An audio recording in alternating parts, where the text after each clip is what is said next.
آپ کی یہ خواہش اتنی بھی معصومانہ نہیں ہے۔ یہ الفاظ ہیں جسٹس اعجاز الاحسن کے، جو انہوں نے فاروق ایچ نائک جو کہ لوکل گورنمنٹ سندھ کے وکیل ہیں ان سے کہے۔ کیوں کہے اس کی تفصیل میں آپ کو بتاتا ہوں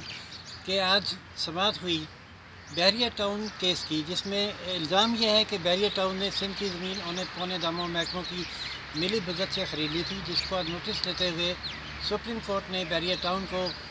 مختلف مراحل میں سماعت کرنے کے بعد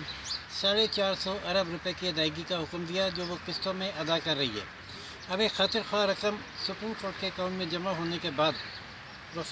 پہلے وفاقی حکومت نے یہ درخواست دی کہ یہ رقم وفاق کے اکاؤنٹ میں جمع کروائی جائے تاکہ وہ اسے استعمال کر سکے، لیکن سپریم کورٹ نے اس کی اجازت نہیں دی۔ انہوں نے کہا کہ یہ رقم جو ہے اس کام کے لیے نہیں ہے کہ حکومت اپنے للے تللوں پر خرچ کر دے۔ یہ سپریم کورٹ کا رویہ دیکھ کر سندھ حکومت اور وفاق کی درخواست دیکھ کر سندھ حکومت بھی میدان میں آئی اور یہ درخواست آئی کہ یہ زمین سندھ کی تھی، اس رقم پر سندھ حکومت کا حق ہے، لہٰذا یہ سندھ کو دی جائے۔ عدالت نے سندھ کو بھی یہ رقم دینے سے انکار کیا، تو اب آج وفاق نے ایک اور درخواست دی ہے جس میں یہ تجویز دی گئی ہے کہ سندھ، یہ بات درست ہے سپریم کورٹ کی اور سندھ کی بھی، کہ یہ سندھ کی زمین تھی اور اس پر سندھ کا عوام کا حق ہے، لہذا ایسا کیا جائے کہ ایک نگران کمیٹی بنا دی جائے جس کی نگرانی میں یہ رقم سندھ کے عوام کی فلاح و بہبود پر خرچ ہو۔ اس کے لیے منصوبہ حکومتیں دیں گی اور ان پر عمل درآمد جو ہے وہ اس نگران کمیٹی کے ذریعے ہوگا۔ یہ تجویز عدالت کو پسند آئی، جس پر انہوں نے سندھ سے جواب مانگا، اور لیکن اس موقع پر موجود سندھ گورنمنٹ کے وکیل فاروق ایچ نائک نے یہ کہا کہ وہ پیسے نہیں مانگتے، انہیں تو بس ان کی زمین واپس کر دیں، وہ اس کا خود کوئی نہ کوئی حل نکال لیں گے۔ جس پر جسٹس اعجاز الاحسن نے مسکراتے ہوئے کہا کہ آپ کی یہ خواہش اتنی معصومانہ بھی نہیں ہے، آپ چاہتے ہیں کہ آپ کو زمین دوبارہ واپس دے دیں اور آپ اس کو پھر مہنگے داموں بیچ کے اور پھر وہی کام کریں جو حکومتیں کرتی ہیں۔ اس زمین کی حفاظت کرنا آپ کا کام تھا، لوکل گورنمنٹ کا، صوبائی حکومت کرنی، وہ تو اب چلی گئی۔ اب یہ پیسے ہی ہیں جو آ رہے ہیں اور اسی کا استعمال ہمیں دیکھنے ہیں کیسے ہوگا۔ آپ ایسا کریں کہ وفاق کے ساتھ بیٹھیں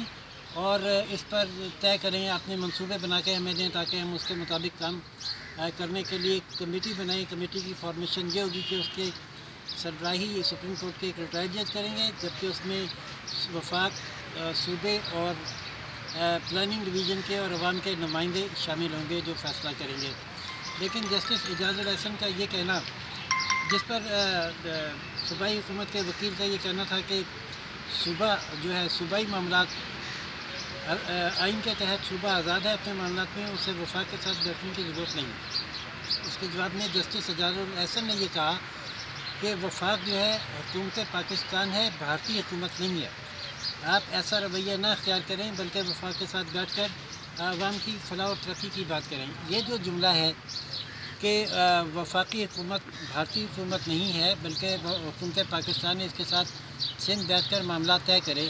اس پر ہم آئین کے حوالے سے بات کریں گے۔ ہمارے ساتھ موجود ہیں سینئر صحافی، کہ کیا جسٹس اعجاز الحق کا یہ کہنا کہ آپ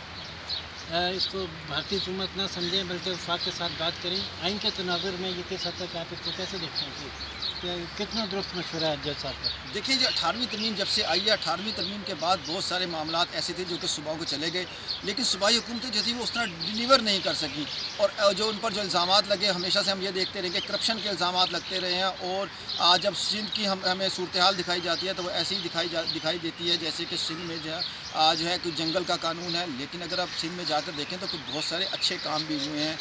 بہت سے ایسے کام بھی ہوئے ہیں جس سے کہ سندھ نے ترقی کی ہے، صرف ایک پہلو دکھایا جا رہا ہے۔ لیکن جہاں تک یہ زمین کا معاملہ ہے، اور جس طرح جج صاحب نے کہا ہے کہ وفاق کے ساتھ بیٹھیں اور وفاق کے ساتھ جو ہے معاملات طے کریں، تو 18ویں ترمیم پر جو ہے وہ صوبوں کو بہت سارے اعتراضات ہیں، کیونکہ زرداری صاحب جو تھے وہی اس کے 18ویں ترمیم کے جو تھے انہوں نے اس کو جو تھا ان کا برین چائلڈ ہے، ان کا وہ اس کے خالق ہیں، تو زرداری صاحب جو ہیں وہ 18ویں ترمیم کو جو ہے وہ بڑی اہمیت دیتے ہیں، اور وہ کہتے ہیں کہ 18ویں ترمیم جو ہے اس نے وفاق کو جو ہے وہ مضبوط کیا ہے۔ لیکن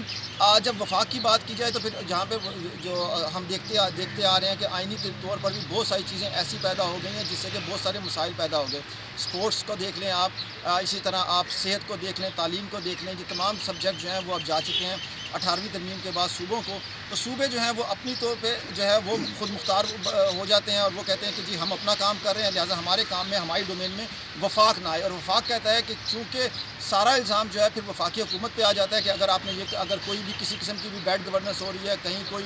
لوگوں کو ڈلیور نہیں ہو رہا، لوگوں کو کوئی چیزیں نہیں مل رہی، ان کے حقوق نہیں مل رہے، تو پھر تمام الزامات جو ہیں وہ وفاقی حکومت پر آتے ہیں۔ تو ابھی جب ان سب پر آ جاتے ہیں تو پھر یہ تمام لوگ جو ہیں اپنے مسائل کے حل کے لیے سپریم کورٹ میں آ جاتے ہیں، اور پھر سپریم کورٹ جو ہے صاحب یہ بتائیے نا کہ